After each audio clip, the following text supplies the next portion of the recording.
Bonjour, bienvenue. Avant de commencer, abonnez-vous à notre chaîne et laissez un cœur en commentaire sous cette vidéo.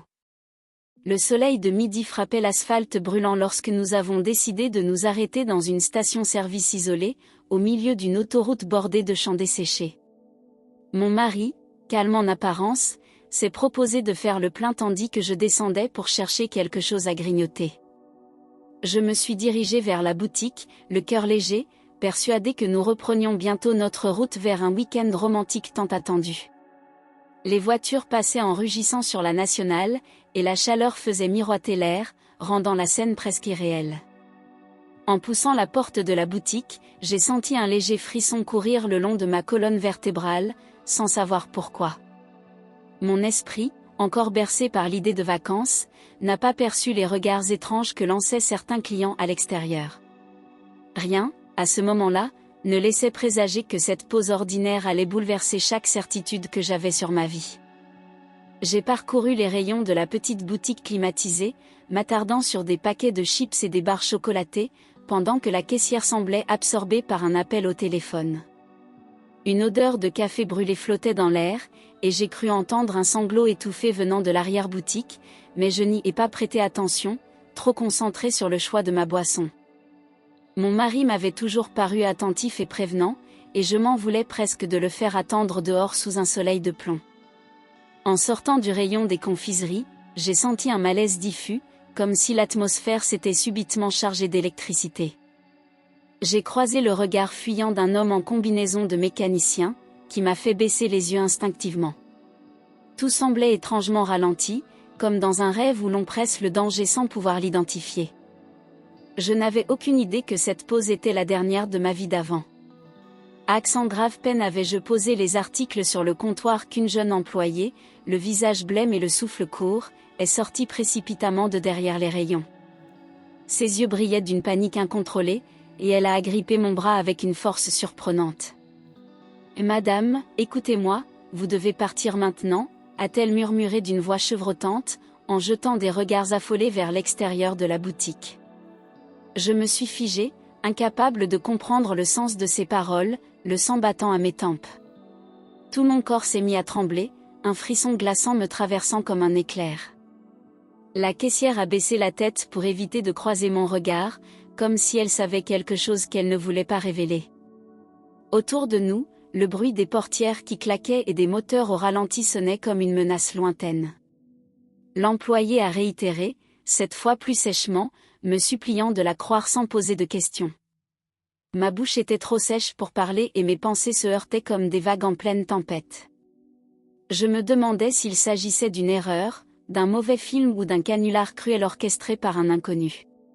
Mais dans les yeux de cet employé, je ne voyais ni jeu ni mensonge, seulement une peur authentique et viscérale.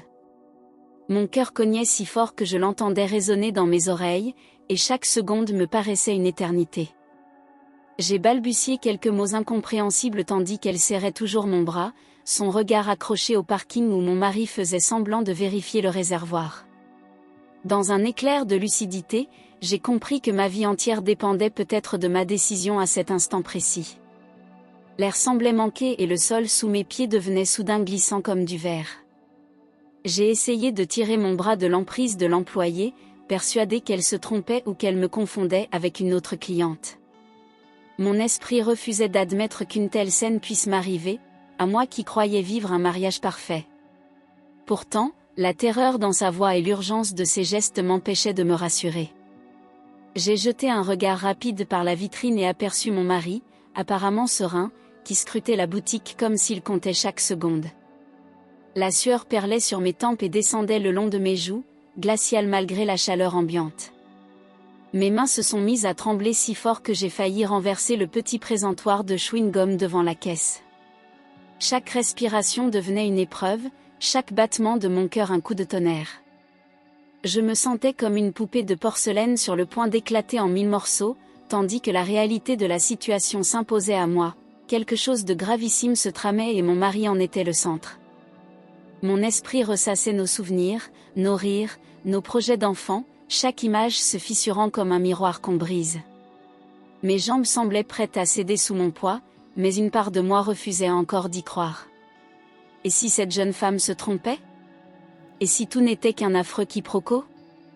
Pourtant, un sentiment de danger imminent s'installait dans mes tripes, balayant toute envie de rationaliser. Le silence oppressant de la boutique ne faisait qu'amplifier l'angoisse, comme si le temps s'était figé pour me laisser sombrer dans l'horreur de cette révélation. Mon regard a balayé la boutique, à la recherche d'une issue qui ne croiserait pas celui de mon mari. La porte de service, légèrement entr'ouverte à l'arrière, est apparue comme ma seule échappatoire. Mon cœur battait si fort que je croyais qu'il allait exploser et révéler ma peur à tous ceux qui m'entouraient. J'ai inspiré profondément, consciente que la moindre hésitation signerait peut-être ma fin. Sans alerter la caissière ni attirer l'attention, j'ai avancé d'un pas décidé vers la porte qui pouvait me sauver. J'ai feint d'observer un rayon pour détourner l'attention de mon mari qui, au loin, jetait de brefs coups d'œil dans la boutique. Chaque seconde me paraissait une éternité, comme si le destin retenait son souffle avec moi. Je sentais la sueur couler le long de mon dos malgré la climatisation glaciale de la boutique. L'air me semblait plus dense et mes jambes, prêtes à flancher, n'obéissaient qu'à l'instinct de survie qui grondait en moi.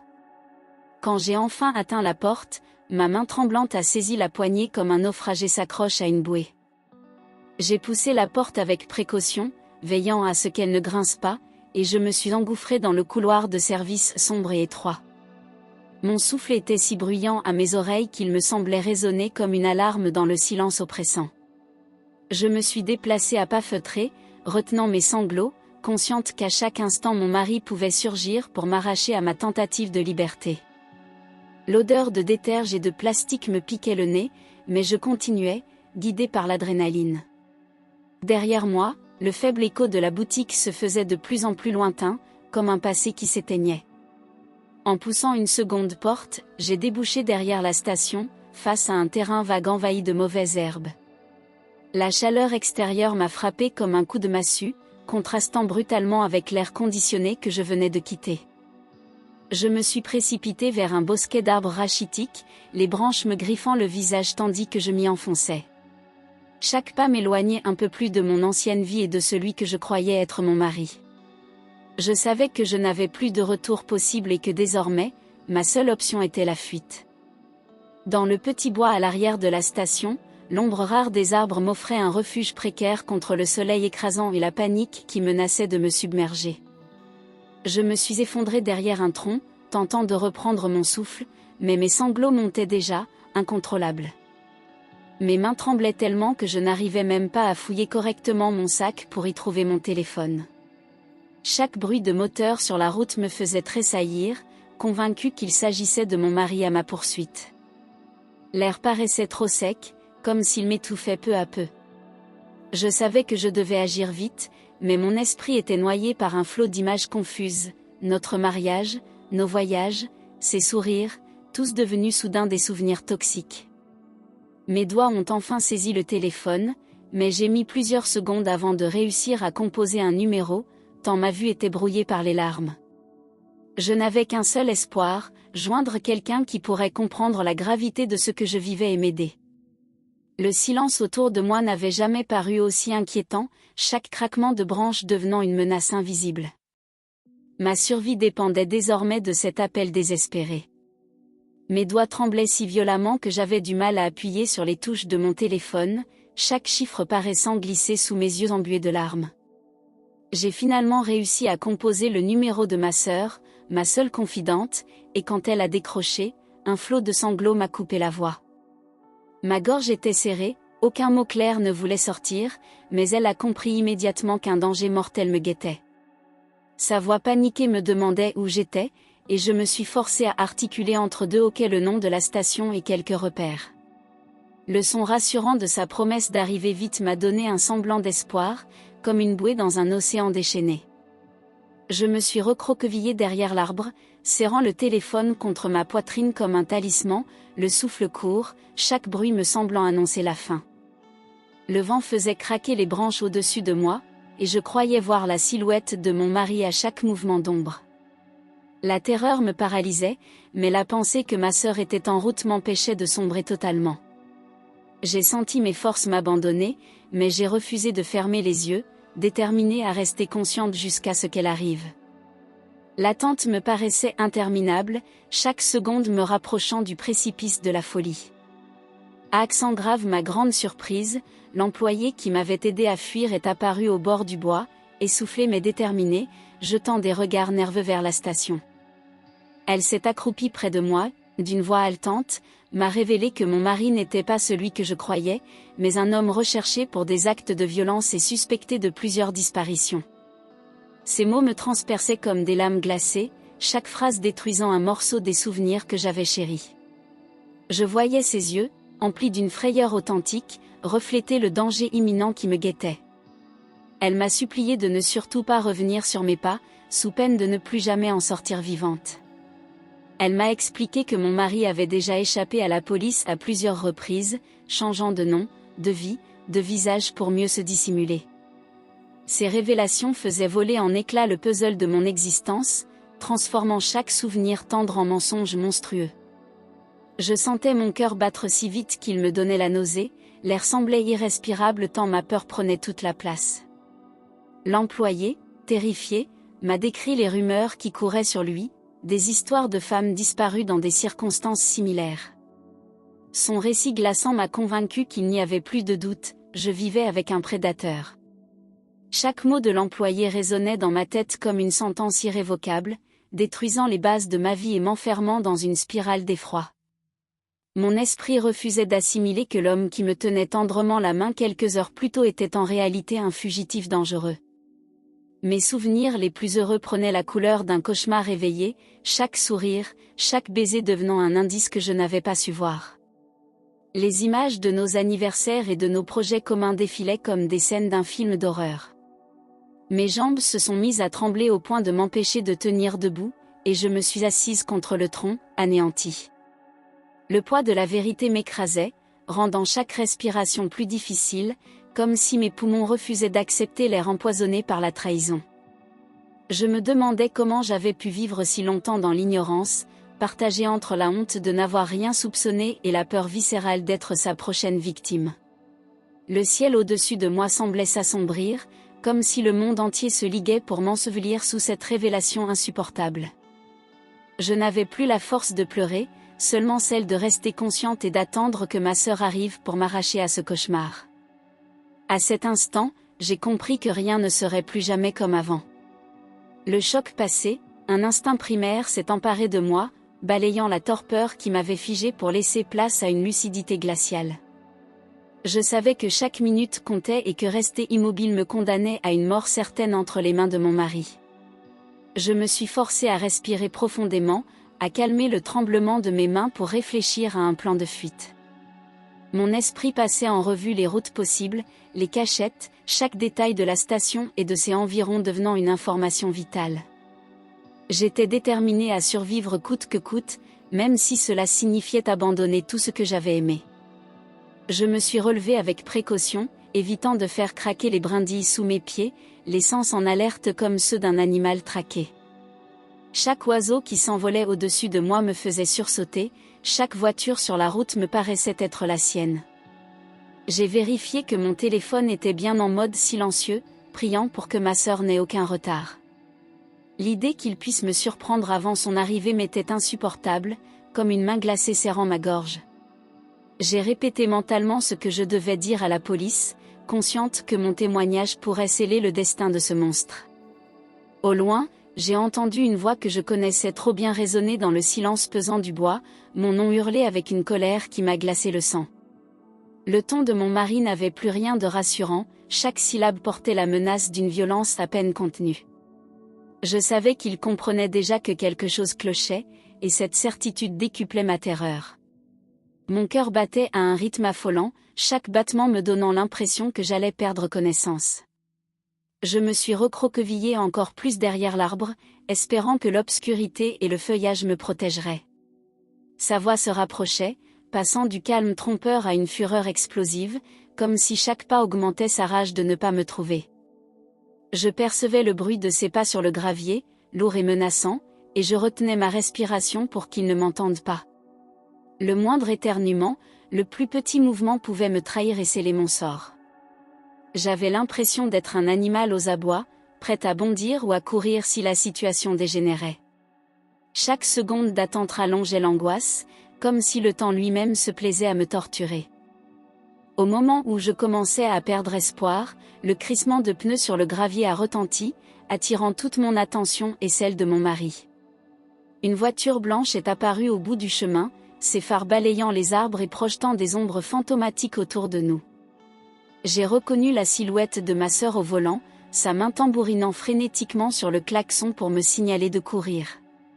La lumière de ses phares semblait une lueur divine dans la nuit qui s'installait, un appel à la vie qui réveillait mon instinct de survie. Mon cœur s'est emballé, partagé entre la peur de me dévoiler et l'urgence de saisir cette unique chance. Sans réfléchir, j'ai bondi hors de ma cachette, les branches me fouettant le visage alors que je sprintais vers la voiture de ma sœur. Ses cris m'encourageaient, couvrant les hurlements de mon mari qui avait enfin compris ce qui se passait. Je sentais son regard me brûler le dos, comme s'il pouvait me transpercer par la seule force de sa haine. Ma sœur avait déjà ouvert la portière, et je me suis jetée sur le siège passager, le souffle court, la panique me faisant tourner la tête. Le moteur a rugi et la voiture a démarré en trombe, nous arrachant à ce lieu devenu un enfer. La voiture filait sur la route déserte, le paysage défilant à toute vitesse alors que ma sœur serrait le volant avec une intensité féroce. Le rétroviseur reflétait la silhouette de mon mari devenu minuscule dans la distance, mais sa présence me hantait toujours comme une ombre indélébile. Je n'arrivais pas à calmer mon souffle, chaque inspiration me brûlait la poitrine, tandis que les larmes coulaient sans que je puisse les retenir. Ma sœur jetait des coups d'œil inquiets vers moi, accélérant encore dès qu'elle apercevait une voiture derrière nous, même si ce n'était qu'un simple automobiliste.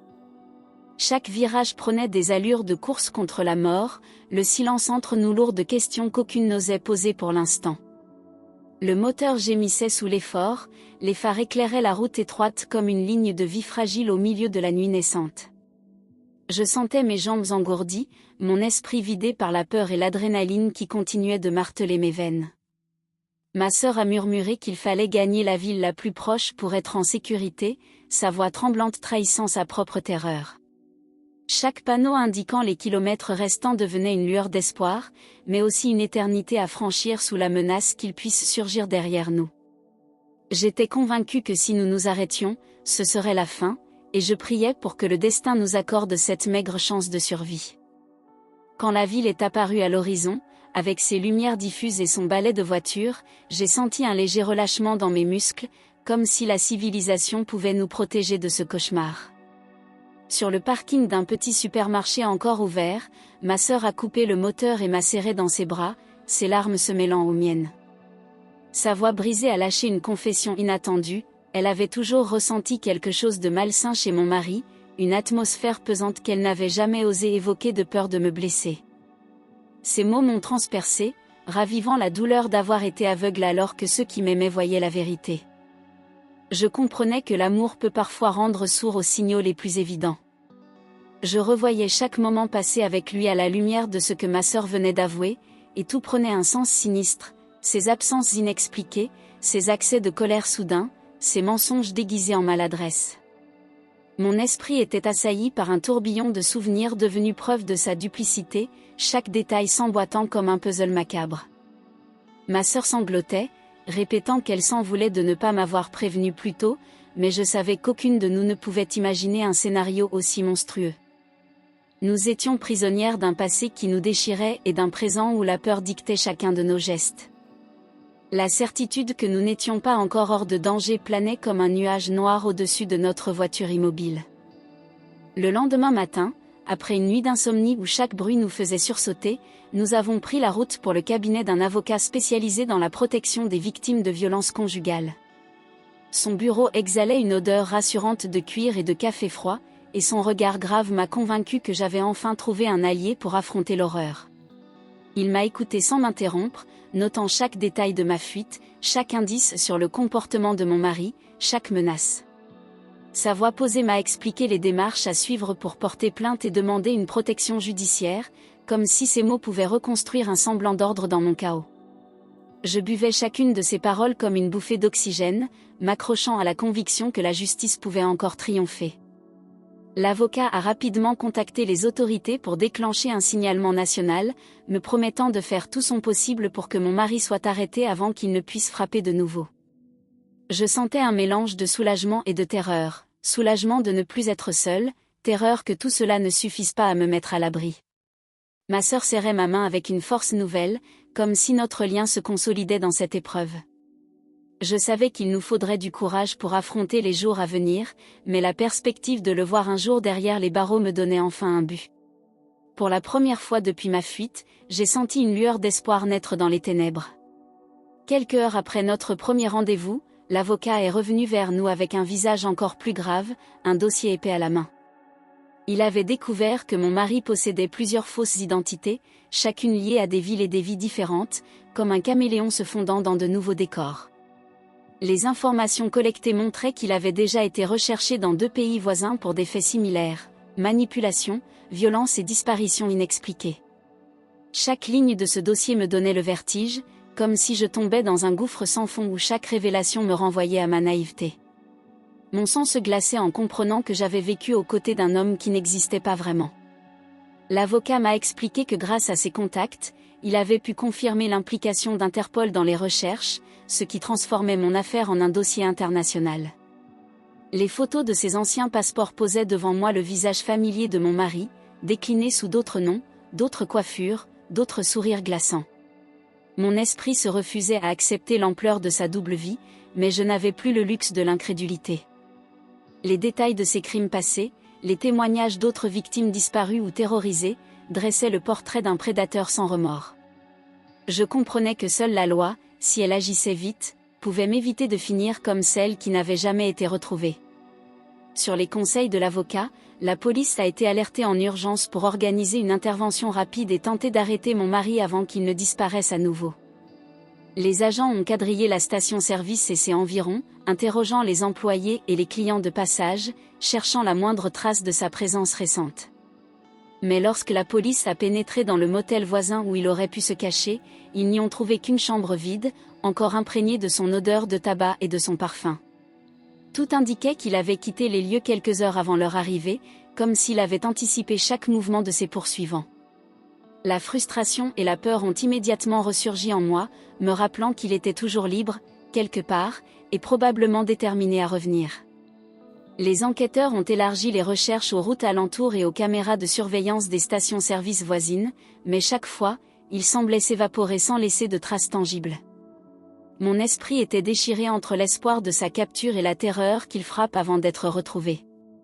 Ma sœur et moi avons été placés sous surveillance policière discrète, mais cela ne suffisait pas à apaiser mes angoisses.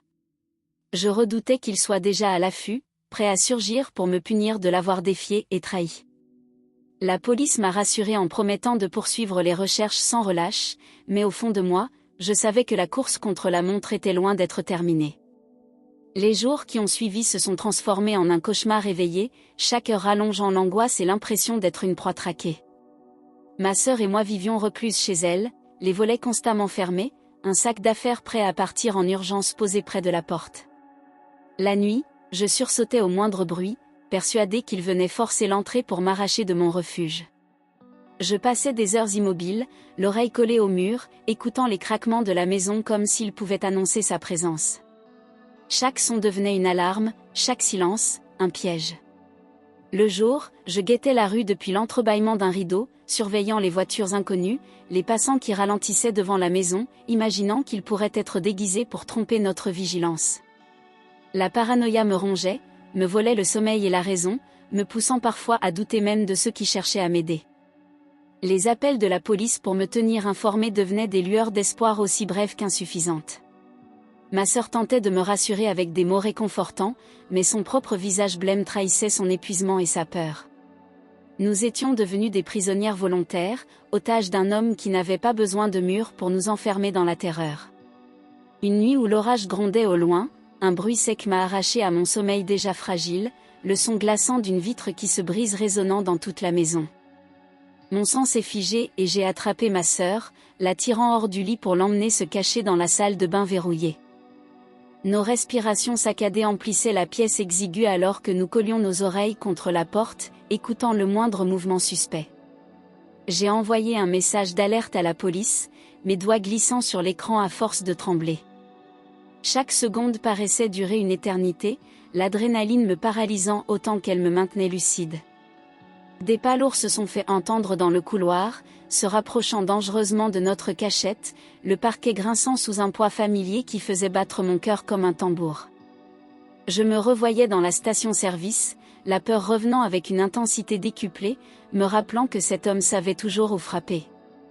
Ma sœur sanglotait silencieusement, priant pour que la police arrive avant qu'il ne force la porte.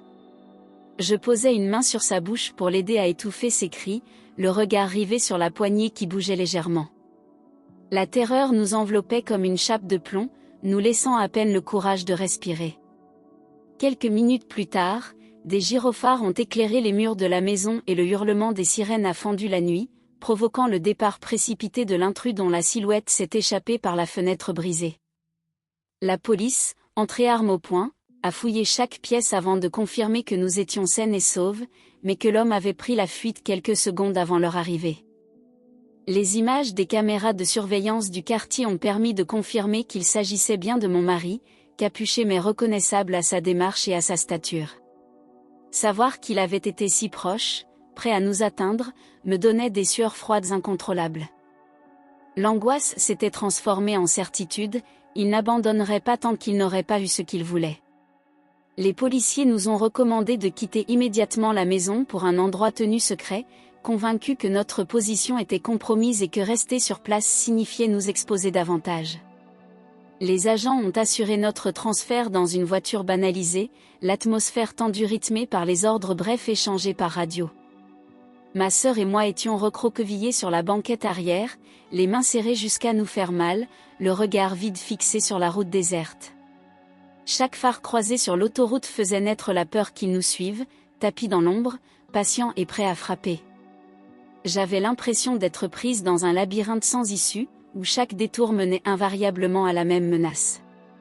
Sous la protection des autorités, nous avons été installés dans un centre sécurisé où j'ai commencé la procédure pour changer d'identité, un processus aussi douloureux psychologiquement que complexe administrativement. Le policier chargé de mon dossier m'a expliqué que pour effacer toute trace, je devais abandonner mon nom, mon adresse, mon travail, et jusqu'à la moindre habitude de ma vie d'avant. J'ai choisi un prénom qui n'avait aucun lien avec mon passé, le prononcer pour la première fois m'a semblé étranger et amer, comme si j'enterrais définitivement celle que j'étais. Les fonctionnaires m'ont remis des papiers provisoires, froids et impersonnels, qui me garantissaient au moins une existence légale. Pendant ce temps, ma sœur s'est vue contrainte de modifier elle aussi certains éléments de sa vie pour ne pas trahir ma nouvelle identité. Quitter la ville a été un arrachement, je ne pouvais rien emporter, ni photos, ni souvenirs, comme si chaque objet risquait de trahir ma cachette et me ramener dans ses griffes. La voiture qui nous emmenait roulait de nuit, à travers des paysages que je ne verrais plus jamais, chaque panneau de sortie m'éloignant de tout ce que j'avais connu. Le silence entre ma sœur et moi était pesant, empli de regrets et d'une peur latente qui ne nous quittait pas. Je répétais mon nouveau nom dans ma tête, essayant de l'apprivoiser pour ne pas hésiter si on me posait des questions. Je savais qu'à partir de cet instant, je devais disparaître complètement pour espérer survivre. Arrivé dans la nouvelle ville, je me suis installée dans un petit appartement impersonnel, où chaque mur blanc me rappelait l'absence de tout ce qui avait construit ma vie jusque-là. J'ai passé des heures à regarder mon reflet dans le miroir, cherchant la femme que j'avais été, mais je ne voyais qu'un masque de peur et de fatigue. Chaque souvenir de mon ancien foyer me revenait en flash douloureux, transformant mes moments heureux en blessures béantes. J'ai compris que pour survivre, il me fallait accepter de dire adieu à mon passé, même s'il avait été bâti sur des mensonges. Le deuil de mon mariage, de mes rêves d'enfant, de ma carrière et de mon identité m'a semblé plus insupportable que la peur elle-même. Les nuits étaient les pires, peuplées de cauchemars où je le voyais surgir, le visage tordu de rage, me rappelant que je n'étais jamais vraiment en sécurité. Je me réveillais en sursaut, le cœur affolé, convaincu que la porte allait s'ouvrir sur sa silhouette. La solitude me rongeait lentement, chaque silence devenant une torture, chaque ombre une menace. J'ai tenté d'occuper mon esprit en lisant ou en écrivant, mais chaque mot me ramenait immanquablement à mon passé. J'errais dans ce nouvel appartement comme une étrangère, incapable de trouver un refuge dans ces murs inconnus. Peu à peu, malgré la peur qui persistait en toile de fond, j'ai commencé à me reconstruire en posant de petites pierres de normalité dans ma nouvelle vie. J'ai trouvé un emploi dans une petite librairie de quartier, où l'anonymat et la routine me procuraient un semblant de stabilité. Les sourires prudents de mes collègues et les conversations banales avec les clients étaient comme des pansements sur mes blessures encore ouvertes. Chaque jour, j'apprenais à maîtriser mon nouveau nom, à répondre sans hésitation, à créer une histoire crédible pour expliquer d'où je venais. C'était une lutte constante, mais chaque matin où je sortais de chez moi sans céder à la panique était une victoire silencieuse. Je faisais attention à tout, évitant les habitudes répétitives, changeant d'itinéraire pour rentrer chez moi, comme un animal sauvage guettant le danger à chaque coin de rue. La police m'appelait régulièrement pour m'informer qu'il continuait les recherches, mais l'absence de nouvelles de sa capture me hantait. Pourtant, ces moments de calme relatif me donnaient l'espoir qu'un jour, je pourrais à nouveau baisser la garde sans risquer ma vie. Je redécouvrais la force que je pensais perdue, et la flamme de ma volonté de vivre se ravivait lentement. Mon passé restait un gouffre, mais je commençais à me convaincre qu'il ne devait pas définir mon avenir. Un matin, alors que je rangeais les rayons de la librairie, mon téléphone a vibré avec un appel de la police, et la voix de l'agent a résonné comme un écho irréel dans ma tête, il l'avait enfin arrêté. Il avait été localisé dans un pays voisin, pris en flagrant délit en tentant de séduire une autre femme isolée, reproduisant le même schéma qui avait failli me coûter la vie. La nouvelle m'a laissé paralysée, les larmes me montant aux yeux alors qu'un poids énorme semblait se détacher de ma poitrine. Mes collègues, inquiets de me voir vaciller, m'ont guidé jusqu'à une chaise pendant que j'essayais de réaliser la portée de cette annonce. Après tant de jours passés à craindre chaque bruit, cette certitude de sa capture sonnait comme une délivrance. La police m'a confirmé qu'il serait extradé pour être jugé pour tous ses crimes, et qu'il m'informerait du déroulement de la procédure. Je savais que le chemin vers la guérison serait encore long, mais pour la première fois depuis des mois, la vie me semblait à nouveau possible. Les murs de mon appartement n'étaient plus une prison, mais un refuge où je pouvais enfin respirer sans craindre d'entendre son pas derrière la porte. J'ai appelé ma sœur pour partager la nouvelle, et nos sanglots mêlés étaient un exutoire à toutes les souffrances accumulées. La perspective de tourner la page, même avec des cicatrices, devenait enfin une réalité tangible. À accent grave l'annonce officielle de sa mise en détention, j'ai senti une vague de soulagement m'envahir, comme si un étau invisible se desserrait enfin autour de ma poitrine. Pour la première fois depuis le début de ma fuite, j'ai dormi d'un sommeil profond, sans cauchemar, sans sursaut, sans l'impression qu'il se cachait dans l'ombre de ma chambre. Je me suis réveillée au matin avec une lumière différente dans le cœur, une sensation d'avoir repris possession de mon corps et de mon esprit. Chaque respiration me paraissait plus légère, chaque pas plus assuré, comme si je renaissais d'un long coma. J'ai compris qu'au-delà de la sécurité matérielle, c'était surtout la paix intérieure qui me revenait lentement. J'ai commencé à m'autoriser de petits plaisirs oubliés, un café en terrasse, un film au cinéma, un livre lu sans jeter un œil anxieux autour de moi à chaque page tournée. La voix de ma sœur au téléphone était plus joyeuse, comme si la peur qui nous avait unis s'était enfin dissipée pour laisser place à l'espoir. Même la police, en m'annonçant le calendrier du procès, parlait avec un ton plus serein, conscient que la menace était désormais maîtrisée. Je savais qu'il resterait des cicatrices, des souvenirs qui referaient surface dans les moments inattendus, mais j'avais désormais la certitude que je pouvais avancer. La liberté retrouvée n'effaçait pas le passé, mais elle me permettait de croire à nouveau en l'avenir.